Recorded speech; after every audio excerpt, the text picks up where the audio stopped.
우리 오전 호산나 성가대 지휘자께서 오후에도 서시니까 이게 무슨 일인가 하실 텐데, 우리 권영음 원래 임마누엘 지휘자가 오전에 말씀드린 대로 조산을 하여서 아이를 이제 출산을 하여 가지고 한동안은 설 수가 없습니다. 그래서 우리 김기석 우리 지휘자께서 오후에도 이렇게 이제 섬겨 주시기로 그렇게 해주셔서 너무 감사를 드리고, 혹시 마음을 다 빼앗길지 모르겠는데 워낙 인기가 많으시더라고요. 우리 호산나 성가대원들한테 절대적인 지지를 받고 있는데, 하여튼 그간에 좀 잘 섬겨 주시기를 또 부탁드리고 감사를 드립니다. 예수님께서 우물가에서 한 여인과 이야기를 나누고 있었습니다. 그 여인은 사마리아 여인이었습니다. 이때 이 먹을 것을 구하러 마을에 들어갔던 제자들이 돌아오게 되는데, 이 예수님과 사마리아 여인이 얘기하는 것을 보고 놀랐어요. 자, 오늘 본문 27절 말씀입니다. 같이 읽어봅니다. 시작. 그때 제자들이 돌아와서 예수께서 여자와 말씀하시는 것을 이상히 여겼으나 무엇을 구하시나이까? 어찌하여 그와 말씀하시나이까? 묻는 자가 없더라. 이 제자들은 왜 예수님이 여자와 얘기하고 있는지, 그것을 왜 이상하게 여겼을까? 여자와 이야기하는 걸 왜 이상하게 여겼을까? 예수님은 남자하고만 얘기를 하셔가지고 되게 예외적인 경우라서 놀라셨을까? 그런 것은 아니에요. 여기에는 이 역사적 맥락이 있습니다. 이 제자들이 이상하게 여긴 것은 예수님께서 여자와 이야기를 하신 것 때문이 아니라 예수님께서 사마리아인과 얘기를 하셨기 때문입니다. 실제로 예수님께서 이 여인에게, 사마리아 여인에게 처음 말을 거실 때, 말을 처음에 이제 예수님 먼저 거셨거든요. 거실 때 여자가 깜짝 놀랐어요. 예수님이 말을 거니까 깜짝 놀랐습니다.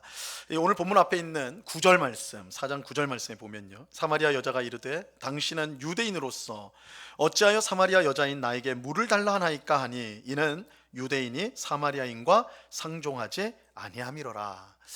예수님께서 여인에게 물을 달라고 할 때 여인이 이상하게 여겼습니다. 그 이유는 유대인이 사마리아인과 상종하지 않았기 때문에 그래요. 유대인과 사마리아인이 서로 상종, 서로 말을 섞지 않았다라는 거예요. 이들은 너무너무 싫어해가지고 아예 말조차 섞지 않는, 함께 대화를 하지 않는 그런 사이였기 때문입니다.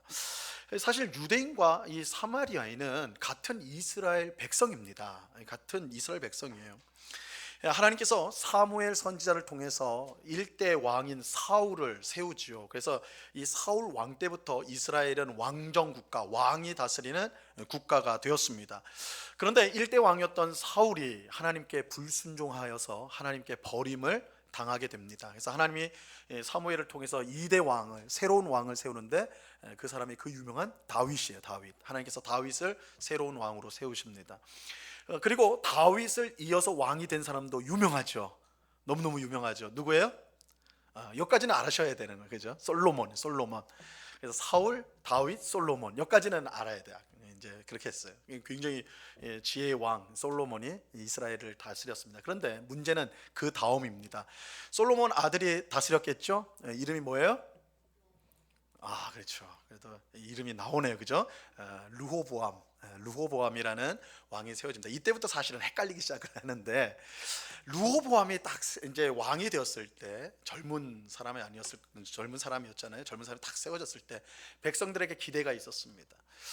우리가 생각할 때는 솔로몬이 지혜의 왕이니까 나라를 정말 잘 다스렸겠구나 생각하지만 초반에만 그랬어요. 나중에는 이 솔로몬이 이제 이방 여자 공주들을 이제 왕비로 모시면서, 그러니까 이제 그 부인만 300명이고 첩이 700명이었어요. 1000명이에요, 1000명.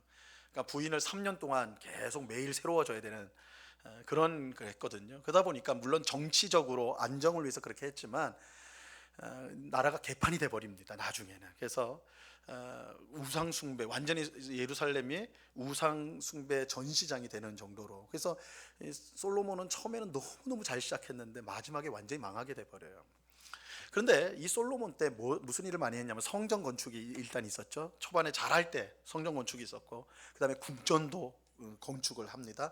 그러니까 대형 토목 사업이 많았어요. 큰 위세를 드러내기 위해서. 그러니까 그렇게 되면 백성들이 너무너무 힘든 거예요. 백성들이 그거 다 부역하러 가야 되잖아요. 자기 일도 있는데 나라에서 징집하니까 가가지고 일해야 되거든요. 몇 년씩. 얼마나 고통스럽겠습니까, 그죠? 솔로몬 때 그런 일들이 있었어요. 그래서 그 다음에 아들이 이제 르호보암이 왕이 됐을 때 백성들이 기대한 겁니다. 새로운 왕은 좀 우리를 편하게 해주겠지. 아버지처럼 그렇게 안 하겠지. 이런 기대감이 있었어요. 그래서 이제 물어봐요. 백성들이 대표를 보내가지고 당신은 우리 어떻게 다스리렵니까? 우리 좀 편하게 해주시렵니까? 물어봐요. 근데 이 르호보암이 어떻게 합니까? 잘못된 선택을 하죠. 우리 아버지, 우리 아버지의 아버지보다 내가 훨씬 더 너희를 강력하게 엄하게 다스릴 것이다. 이렇게 말을 합니다. 그 말을 들은 이 백성들이 너무너무 실망하고 절망하죠. 그래서 그러면 우리는 다윗의 자손이랑은 상관없다.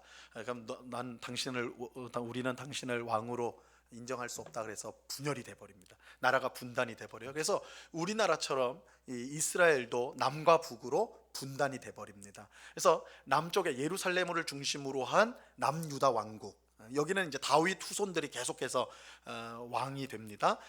그 다음에 북쪽에는 사마리아를 중심으로 해서 북이스라엘이 이제 세워지게 됩니다. 그런데 이 북이스라엘 왕국은요, 처음부터 정통성을 인정받기가 쉽지 않았어요. 왜냐하면 이스라엘은 하나님의 백성 아닙니까? 하나님의 백성의 표가 뭐예요? 하나님이 임재하신 성전, 이게 표시예요. 근데 성전이 어디에 있어요? 남유다에 있습니까? 북이스라엘에 있습니까? 남유다에 있어요. 대답은 자신 있게 하셔도 돼요. 제가 틀렸다고 뭐라고 면박 안 드리니까. 남유다, 예루살렘에 있잖아요, 그죠? 거기에 하나님이 자신의 이름을 두신, 자기가 임재하시는 성전이 있단 말이에요. 그러니까 이 북이스라엘 사람들이 예배를 드리려면 어디로 가야 돼요? 남유다 왕국으로 가야 돼요. 절기 때마다 유월절이 되면, 오순절이 되면, 초막절이 되면, 무슨 절이 되면 하여튼 내려가야 돼. 내려가서 예배를 드려야 돼. 그러니까 북이스라엘 백성들은 계속 내려갔다 올라갔다 내렸다 해야 돼요.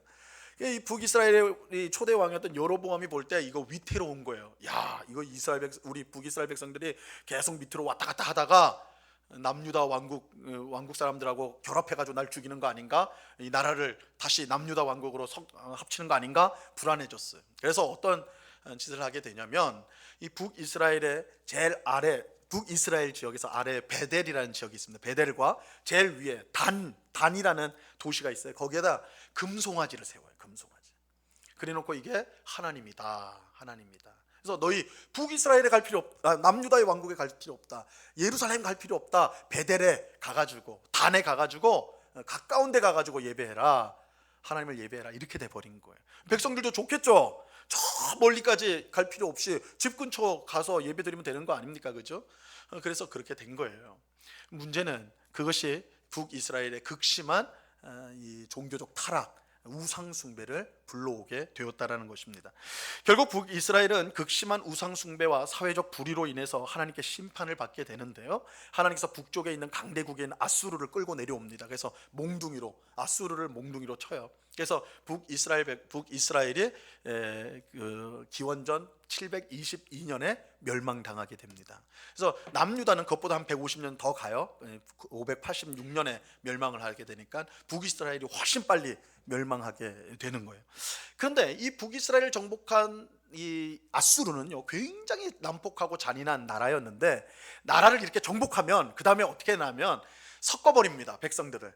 그래서 이 북이스라엘 백성들을 외국으로 돌려버리고, 외국에 있는 사람들은 다시 끌고 들어오는 거예요, 그 북이스라엘 지역으로. 그러니까 그렇게 해서 피가 섞여버리는 거예요. 인종이 섞여져요. 이렇게 하는 이유는 분명하죠.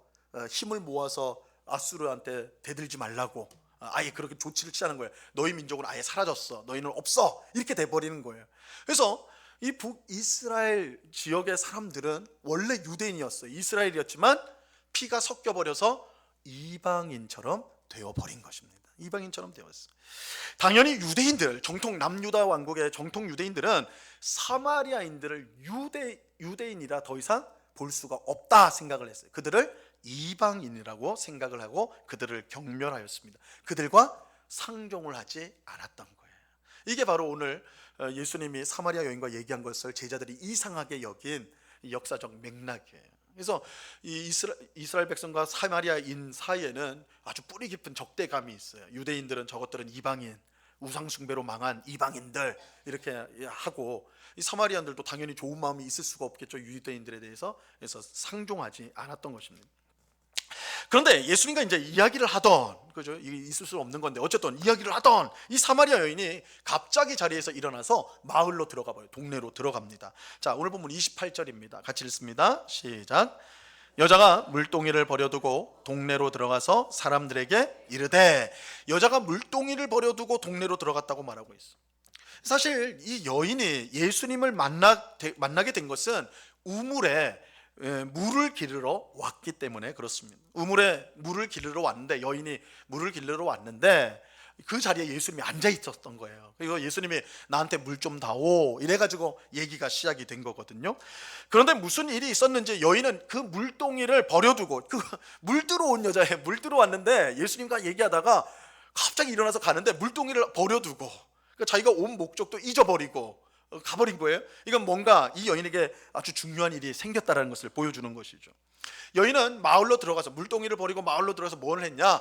마을 사람들을 만났어요. 마을 사람들 막 거리를 걸으면서 마을 사람들을 만나면서 만나는 사람마다 붙들고는 내가 그리스도를 만났다 이렇게 전하였습니다.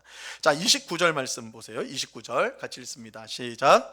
내가 행한 모든 일을 내게 말한 사람을 와서 보라. 이는 그리스도가 아니냐 하니, 동네로 급히 들어간 여인이 사람을 붙들고, 만나는 사람마다 붙들고 한 말은 내가 그리스도를 만났다. 내가 만난 사람이 그리스도다 이렇게 말을 했어요. 그러면서 그 증거를 대는데, 무슨 증거를 대냐면 뭐라고 하냐면, 내가 만난 사람이 내가 행한 모든 일을 내게 말해 주었다. 내가 이전에 행한 일들을, 내 과거의 일들을 그 사람이 나한테 다 말해 주었다. 그래서 그는 그리스도다 이렇게 말을 한 거예요. 자, 이 여인이 전에 얼마나 대단한 일을 했길래 그 일을 예수님이 아시고 말했다고 해서 이 그리스도라 이렇게 말하느냐? 이 여인이 무슨 일을 했을까? 무슨 일을 했을까? 근데 이 여인의 행한 일은 자랑할 만한 그런 일이 결코 아니었습니다. 오히려 이 일이 사람들 앞에 드러나면 여인은 창피해서 도무지 살 수 없는 그런 수치스러운 일이었어요. 그것은 이 여인에게 이전까지 5명의 남편이 있었고 지금도 한 남자와 동거를 하고 있다라는 것이었습니다. 이 여인의 나이가 어느 정도인지는 알 수는 없어요. 그런데 이 6명의 남자를 바꿔가며 살았다라는 것은 분명 정상적인 경우는 아닐 것입니다.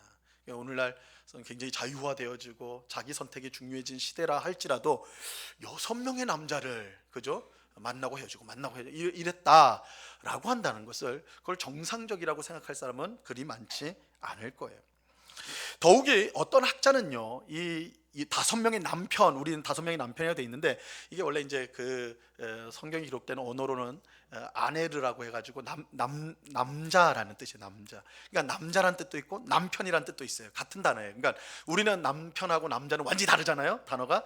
근데 여기는 이제 헬라어에서는 똑같은 단어예요. 아네르라고 해가지고 그게 남편도 되고 남자도 돼요. 그러니까 우리 성경에서는 남편이라고 그 번역을 했는데 이 학자는 이거 남자로도 번역할 수 있다 이렇게 돼버리면 어떻게 됩니까? 5명의 남자와 남자를 살았고 동거를 해왔고 지금도 또 다른 남자 6번째 남자와 동거를 하고 있다 이렇게 뜻이 돼버려요. 이거는 이 여인이 계속해서 삶의 대부분의 시간을 음행한, 그죠? 간음을 저지르면서 살고 있다는 뜻이 돼버리는 거예요. 굉장히 이제 심각한 문제가 돼버리는 것이죠. 예수님은 여인이 지금까지 행한 모든 것, 그 부끄러운 수치스러운 일들을 다 아시고 여인에게 말씀을 하셨어요. 18절 말씀입니다. 18절, 4장 18절 같이 읽어보죠. 시작. 너에게 남편 5이 있었고 지금 있는 자도 내 남편이 아니니 내 말이 참되도다. 이 말은 예수님께서 이렇게 해버리신 거예요. 여인이 말하는 게 아니에요. 내게 5명의 남편이 있었고 5명의 남자가 있었고 지금도 남자랑 같이 사는데 네 남편은 아니다 이렇게 말씀하셨어요. 이 말을 들은 여인은요, 이거 자기의 그 누구에게도 말할 수 없는, 누구에도 밝힐 수 없는 그런 일 아니겠습니까, 그죠? 근데 예수님이 그거 훤히 하시고 그걸 말씀하셨단 말이에요. 그러니까 이 여인이 예수님이 보통 사람이 아니구나, 선지자구나, 선지자, 이렇게 생각을 한 겁니다. 그런데 계속된 대화를 통해서 예수님이 단순히 선지자가 아니라 하나님이 보내시기로 약속한 말세에 보내실 구원자, 그리스도구나, 그것을 이 여인이 생각하게 되었어요. 그래서 여인은 자신의 물동이를 버려두고, 그러니까 지금 말세에 오시겠다고 약속한 메시아를 자기가 만났으니까 이거 얼마나 대단한 일입니까, 그죠? 그래서 급히 물동이고 뭐고 지금 그게 중요한 게 아니에요. 마을에 들어가가지고 만나는 사람마다 내가 그리스도를 만났다, 말세에 우리를 위해 구원해 주실 구원자 그리스도를 만났다, 이렇게 얘기하였던 것입니다. 그 결과 여인의 말을 들은 동네 사람들이요, 예수님께 다 나오게 되었어요. 오늘 본문 30절 말씀입니다. 같이 읽습니다. 시작. 그들이 동네에서 나와 예수께로 오더라. 이 여인의 말을 들은 사람들이요, 다 예수님께 나왔습니다. 그들이 여인의 말을 이렇게 잘 들었던 때에는 분명한 이유가 있어요. 아니, 어떻게 여인의 말을 이렇게 잘 들었을까? 여러분들이 집에 가는데 어떤 사람들이 내가 중요한 사람 만났으니까 나랑 만나러 갑시다, 그럼 가실 분 있으세요? 여기서? 나 집에 가서 밥 먹어야 되는데, 다 집으로 갈 거란 말이에요. 웬만해서는 안 할 거예요, 그죠? 근데 이 이야기 보니까 여인이 그렇게 말하니까 사람들이 다 우르르 나왔어요, 예수님한테. 그러니까 여인의 말을 잘 들었던 것이죠. 근데 여기에 이유가 있다는 거예요. 아마도 동네 사람들은 이 여인이 자신들에게 말한 것을 단 한 번도 들은 적이 없었을 거예요. 단 한 번도. 여인이 동네 사람들을 피하며 살았기 때문에 그래요. 피하면서 살았어요. 왜요? 그 과거가 있잖아요. 6명의 남자를 막 갈아 끼면서 살은 그 삶의 과거가 있잖아요. 그러니까 당연히 여인은 누구와도 대화를 안 했을 거고 누구와도 함께 어울리려고 하지 않았을 것입니다. 자, 이것은 여인이 우물에 물을 길러 언제 나왔는가, 그것을 통해 우리가 이제 알 수가 있는데요. 여인이 우물에 물을 길러 온 시간은 낮 12시였습니다. 4장 6절 말씀인데요, 이 말씀도 우리 같이 한번 읽어볼까요? 시작. 거기 또 야곱의 우물이 있더라. 예수께서 길 가시다가 피곤하여 우물 곁에 그대로 앉으시니 때가 6시쯤 되었더라. 자, 때가 6시쯤 되었더라. 그럼 때 여러분, 성경의 시간은 항상 6을 더하면 돼요. 6을. 6시가 되었다. 몇 시예요? 12시예요. 12시. 예수님이 9시에 돌아가셨다. 그러면 몇 시에 돌아가신 거예요? 역시 이게 계산하기가 쉽지 않네요. 6시 더하면 9시에 6시 더하면 15시, 오후 3시 이렇게 되는 거예요. 그러니까 성경의 시간에 6 더하면 돼요. 그러면 시간이 나옵니다. 자, 때가 6시라 했으니까 6을 더해서 낮 12시에 낮 12시. 여러분, 낮 12시는요 살인적인 뙤양볕이 비치는 때입니다. 지금도 우리나라도 지금 12시 되면 햇살이 뜨겁지 않습니까? 그죠? 근데 이 근동 지방은 이건 말할 것도 없어요. 사막 지역이거든요. 그러니까 낮 12시는 이거 돌아다니는 거 아닙니다. 돌아다녔다가는 이건 타 죽기 딱 십상이에요. 그래서 그쪽 중동 사람들 보면 머리까지 다 덮고 다니잖아요. 너무 강렬하기 때문에 그래, 햇살이에요. 그러니까 낮 12시는 움직이는 시간이 아니에요. 다 집에서 낮잠 자야 되는 시간이라고요. 그러니까 보통 여인들은 그 시간에 나오지 않습니다. 물 길러로 나오지 않아요. 그래서 오늘 본문에 보면 예수님과 이 여인만 딱 거기에 앉아가지고 얘기를 나눈다고요. 다른 여인들이 안 보여요. 왜요? 그 시간은 나오는 시간이 아니에요. 그러니까 언제 나오냐? 해가 질 때.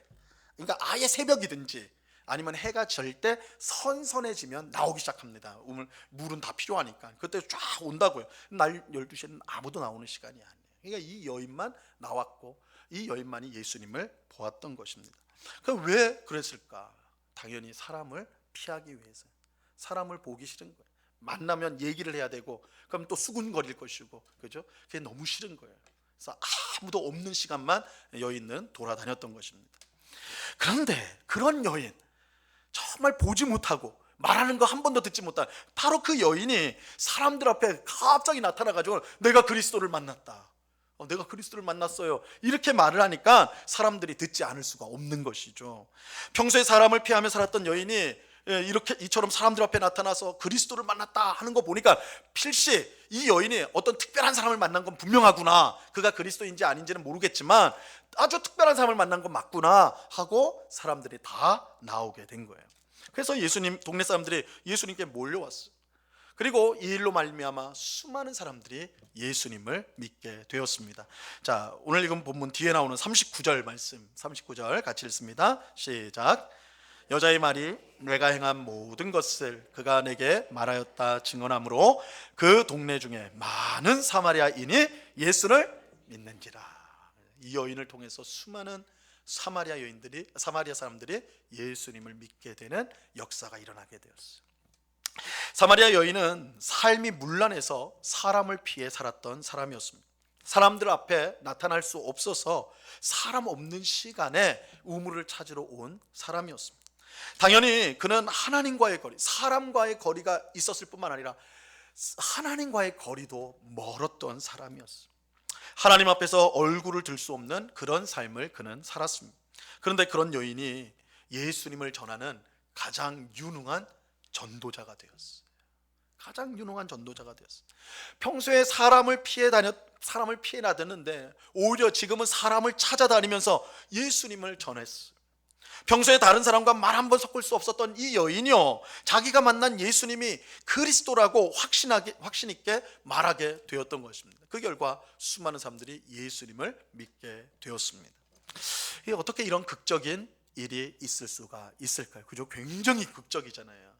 이 여인의 삶이라는 게 사람 피해 다니고 굉장히 수치스러워하고 부끄러워하고, 그죠? 그렇게 살았던 사람인데 지금은 막 사람들을 찾아서 만나서 내가 그리스도를 만났다, 그들을 이끌고 예수님 앞으로 나가는 그런 모습을 가지고 있단 말이에요. 어떻게 이런 극적인 변화가 있을 수 있는가? 어떻게 그렇게 삶이 문란했던 여인이 예수 그리스도를 전하는 위대한 복음 전도자로 변화가 될 수가 있었을까? 우리는 여기서 어떤 사람이 하나님의 일을 할 수 있는지를 발견할 수가 있습니다. 여러분, 어떤 사람이 하나님의 일을 할 수가 있는 것일까요? 어떤 사람이 하나님의 일을 능히 할 수가 있을까요? 이 교회를 오래 다닌 사람입니까? 아니면 봉사 정신이 투철한 사람일까요? 아니면 도덕성이 뛰어난 사람입니까? 만약에 이런 기준이라면 이 여인은 완전히 다 탈락이에요. 그죠? 하나도 되는 게 없어요. 그런 게 아니에요. 하나님의 일은 하나님께서 보내신 일을 믿는 자, 즉 예수님을 믿는 사람만이 할 수 있습니다. 하나님의 일은 예수님을 믿는 사람이 할 수 있습니다. 예수님은 요한복음 6장 28절과 29절에서요 이렇게 말씀하십니다. 이 중요한 말씀인데요, 같이 한번 읽어보겠습니다. 시작. 그들이 묻되 우리가 어떻게 하여야 하나님의 일을 하오리까? 예수께서 대답하여 이르시되 하나님께서 보내신 일을 믿는 것이 하나님의 일이니라 하시니. 사람들이 예수님께 물었어요. 우리가 어떻게 하여야 하나님의 일을 할 수가 있습니까? 그러자 예수님은 하나님께서 보내신 일을 믿는 것, 그것이 하나님의 일이다. 하나님이 누구를 보내셨어요? 예수님 보내셨어요. 그러니까 예수님을 믿는 것이 하나님의 일인 것입니다. 우리가 교회에 와서 가장 열심히 해야 되는 일이 있다면 그것은 예수님을 잘 믿는 것입니다. 예수님을 믿는 거예요. 예수님을 믿는 것보다 더 중요한 하나님의 일은 없습니다. 그런데 여기서 예수님을 믿는 것은 이제 믿는다라고 하니까 그저 머릿속으로만 예수님은 하나님의 아들이지, 예수님은 나를 죄에서 구원한 구원자시지, 이거를 아는 것, 이거를 말하는 게 아니에요. 성경에서 믿는다는 것은 아는 것을 당연히 포함하지만 아는 것과 함께 아는 대로 행동하는 것까지 포함이 돼요. 그러니까 하나님이 보내신 자를 믿는 것, 예수님을 믿는 것은요, 예수님이 하나님의 아들이시오 구주라는 것을 아는 것뿐만 아니라 그 아는 대로 행동하는 것까지 포함이 되는 것입니다. 우리는 이것을 사마리아 여인을 통해서 확인할 수가 있는데, 이 사마리아 여인은 예수님을 만났고 대화를 통해 그가 구원자 그리스도라는 것을 알게 되었습니다. 이때 여인은 예수님을 그리스도로 알았어요. 그런데 아는 것에 그치지 않고 내가 예수님이 그리스도구나, 이것을 내가 알았다, 여기서 끝난 게 아니라 어떻게 했습니까? 그거를 아니까 그 아는 것이 가만히 있을 수가 없는 거예요. 왜? 어떻게 해요? 사람들을 찾아가서 만나면서 내가 그리스도를 만났다, 예수가 그리스도다, 이렇게 전한 거예요. 이렇게 전한 거예요. 이것은 여인이 예수님을 정말 그리스도로 믿었음을 보여주는 거예요. 여인은 아는 것에 그친 것이 아니라 그 아는 대로 행동하였어요. 아는 대로 전하였던 것입니다. 사마리아 여인은 예수님을 구원자 그리스도로 믿었기 때문에 그를 전하지 않을 수가 없었던 것입니다. 그가 평소에 사람들을 피해 살았고 말 한마디 섞은 적이 없지만 예수님을 정말 구원자로 믿었기 때문에 사람들에게 전할 수밖에 없었던 거예요. 이런 점에서 예수님을 믿는 것이 곧 하나님의 일이라고 말씀하는 겁니다. 예수님을 믿는 것이 하나님의 일이에요. 여러분, 일제강점기 때 최봉석이라는 목사님이 있어요. 봉석이라는 이름이 옛날 이름 같은데 하여튼 최봉석 목사님이 있는데, 이분은 진짜 가히 전도에 미친 분이에요. 그래서 이분이 예수전당 불신지옥의 오리지널이에요. 예수전당 불신지옥 하여튼 말만 할 수 있는 데면 다 예수전당 불신지옥, 예수전당 불신지옥. 누구에게나 지나가던 일본 순사한테도 예수전당 불신지옥. 그래서 감옥에 갇혀버렸거든요. 하여튼 예수전당 불신지옥. 근데 이분이 전도할 때 예수전당 불신지옥을 외치면서 전도할 때에 기적이 많이 일어났어요. 그래가지고 그분 별명이 이름이 돼버렸는데 최권능 목사님이에요. 최권능. 그래서 아마 최권능 목사님으로 많이 아실 텐데 원래 이름은 최봉석 목사님이세요. 네, 이 최권능으로 불릴 정도로 하나님이 그를 통해 강력한 역사를 많이 행하셨어요. 근데 이 최권능 목사님, 최봉석 목사님이 이제 옥에 갇히게 됩니다. 옥에 갇혀서 고문을 받는데 굉장히 유명한 일화예요. 막 이제 그 순사가 일본 고문하는 사람이 막 몽둥이로 때릴 거 아니에요. 때리면 맞을 때마다 뭐라고 하냐면 예수. 맞을 때마다 예수. 배를 때려도 예수, 머리를 때려도 예수. 계속 예수라고 그래요. 예수 그래요. 그러니까 때리는 사람이 이 사람이 보통은 으악 뭐 이럴 때 아프다 뭐 이럴 텐데 예수 해야 되니까 너 왜 예수라고 계속 그러냐고, 맞을 때마다 왜 그러냐고. 그러니까 이 목사님이 굉장히 유명한 말이에요. 뭐라고 했냐면 내 속에는 예수님이 가득 차가지고 나를 누르기만 해도 예수가 튀어나온다고. 내 속에는 예수님이 가득해서 나를 건들기만 해도 예수님이 나오신다. 이 말을 하게 돼요. 여러분, 누가 하나님의 일을 합니까? 예수로 가득한 사람, 예수님을 믿는 사람, 그 사람이 하나님의 일을 하게 돼요. 여러분, 오늘 여전도회 헌신 예배를 드리고 있습니다. 여전도회원들의 헌신이 얼마나 귀한지 몰라요. 이 보이는 곳과 보이지 않는 곳 모두에서 여전도 회원들의 그 헌신을 때문에 교회가 든든히 서가는 것을 보게 됩니다. 그런데 교회 일을 하다 보면요, 지칠 때가 있습니다. 교회 일을 하면 지쳐요. 그렇죠? 왜 그럴까? 뭐 여러 가지 이유가 당연히 있겠죠. 너무 오랫동안 일을 해서 지칠 때가 있을 겁니다. 또 맡은 일이 너무 많아가지고 이 일도 해라 저 일도 해. 하여튼 교회에서 열심히 하면 계속 일이 붙어요. 그죠? 떨어지지 않고 열심히 하니까 잘할 겁니다. 막 해서 너무 많으면 당연히 지치게 되죠. 또 열심히 했는데 좀 사람들이 알아주지 않으면 좀 섭섭하잖아요. 그럼 또 지치게 돼요. 그것도 그래요. 그죠? 열심히 했는데 좀 격려해주고 알아주고 이러면 더 힘이 날 텐데 또 모른 척 한단 말이에요. 그러면 또 마음이 그래요. 그래서 지칠 때도 있어. 우리가 이제 주님의 일을 하면서 지칠 때가 있죠. 여러 가지 이유가 있고 그 여러 가지 이유들은 다 일리가 있습니다. 그렇다면 어떻게 해야 우리가 지치지 않고 계속해서 잘 섬길 수가 있는 것일까요? 오늘 사마리아 여인의 이야기에서 우리가 이제 답을 찾아볼 수가 있어요. 하나님을 잘 섬기기 위해 우리에게 가장 필요한 것이 뭐냐? 굉장히 원론적인 것이죠. 예수님을 잘 믿어야 합니다. 예수님을 잘 믿어야 돼요. 여기서 이 잘 믿는다는 것은 매일 말씀과 기도를 통해 예수님 앞에 나아가야 돼요. 예수님을 만나야 돼요. 그리고 예수님이 우리에게 베푸시는 은혜와 사랑에 흠뻑 빠져야 돼요. 이게 예수님을 잘 믿는 거예요. 그냥 머릿속에 지식으로만 있는 것이 아니라 예수님이 나의 구원자시고 나의 선한 목자가 되시고 내 인생을 책임져 주시는 분이라면 그분을 늘 만나길 힘써야 되는 거 아닙니까? 그렇죠? 말씀과 기도가 예수님을 만나는 길이잖아요. 말씀과 기도를 통해 예수님을 늘 만나요. 그리고 예수님께서 우리가 성경을 통해서 예수님이 나를 위해서 행하신, 우리를 위해서 행하신 그 놀라운 은혜의 역사들, 그 구원, 놀라운 구원들을 우리가 생각하고 묵상하며 또 그것을 가지고 기도하면 우리의 심령에 하나님의 놀라운 은혜와 사랑이 풍성하게 부음바 되어진다. 저적에 아주 흠뻑 적게 돼요. 우리가 이처럼 매일 예수님을 만나고 그의 은혜를 경험하게 되면요, 우리가 하는 일이 고달프게 여겨지지 않는 것입니다. 얼마 전에 이제 한 목사님 부부를 만나가지고 이제 교제를 했는데 얘기를 좀 나누었는데, 연세는 저보다 이제 좀 많은 분이에요. 근데 그분들이 이제 결혼한 얘기를 듣게 되었어요. 전라도 지역에서 사셨던 분들인데 직장에서 만났대요. 그러니까 이제 신학을 하기 전에 직장 생활을 오래 하신 분들인데 직장에서 만났는데 집이 직장을 중심으로 해서 서로 반대 방향에 있었대요. 그래서 이제 직장에 서로가 1시간씩 가야 되니까 서로의 집을 가려면 2시간 걸리는 거죠, 그죠? 2시간이 걸리는 거예요. 그런데 이 데이트를 할 때 이제 그러니까 사귀기로 하면서 결혼하기까지 그 2시간의 거리를 그 목사님이 매일 차 타고 갔다라는 거예요. 매일 갔대요. 그러니까 퇴근하고, 그죠? 퇴근하고 이제 뭐 바로 갔는지 집에 갔다 갔는지 그건 모르겠는데, 일단 퇴근하고 가면 적어도 뭐 직장에서 가도 1시간 걸리는 거고 집에 오려면 2시간 걸리는 거고 하루에 3-4시간을 매일 데이트하려고 그랬다라는 거예요. 근데 그렇게 하는 것이 힘들었을까요? 안 힘들었을까요? 힘들었다고 하는 사람은 사랑을 모르는 사람이고, 안 힘들었다고 하는 사람은 사랑이 뭔지를 아는 사람이고.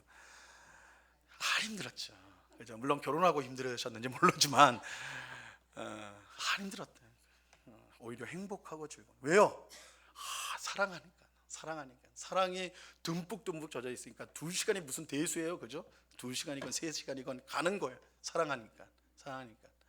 그 목사님 그 말 들으면서 이야, 대단하다.